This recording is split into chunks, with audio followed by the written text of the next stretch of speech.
ఎక్కడెక్కడ షణ్ముఖుణ్ణి ఆరాధన చేస్తారో అక్కడ ఐశ్వర్యం పరిడవిల్లుతుంది.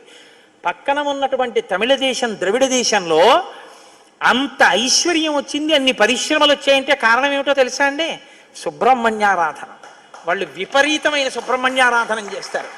సుబ్రహ్మణ్య ఆరాధనం చేసినా, షణ్ముఖుడికి ప్రదక్షిణం చేసినా, ఆయనకి నమస్కారం చేసినా జ్ఞానము, ఐశ్వర్యము, సంతానము, సంతానమునకు క్షేమము, ఆయువు, ఆరోగ్యము అన్నీ కలుగుతాయి.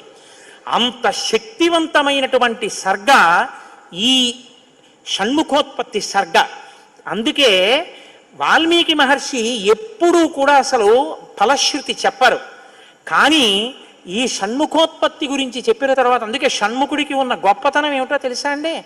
ఆయనకి ఒక గొప్ప విజయాన్ని సాధించాడు షణ్ముఖుడు ఒక్కడే. శైవ వైష్ణవాలు రెండూ కూడా వియ్యవందేట్టు చేశాడు. శ్రీవల్లి, దేవసేన ఇద్దరు శ్రీ మహావిష్ణువు యొక్క కుమార్తెలు. ఆయన మేనల్లుడు కదండి, మరి ఏదో పండగ సెలవులకు ఇంటికి వచ్చాడు. ఇంటికి వస్తే లక్ష్మీదేవి ఆయన్ని చూసి అందిట, మురుగన్ అంది. మురుగన్ అంటే మేనల్లుడు అని. మరుమగన్ అన్నట్టు విష్ణువు. మరుమగన్ అంటే చాలా అందగాడు అన్నట్టు. ఇద్దరు అలా అనుకోవడం ఎందుకో తెలుసా అండి? మన పిల్లలకు బాగుంటాడు.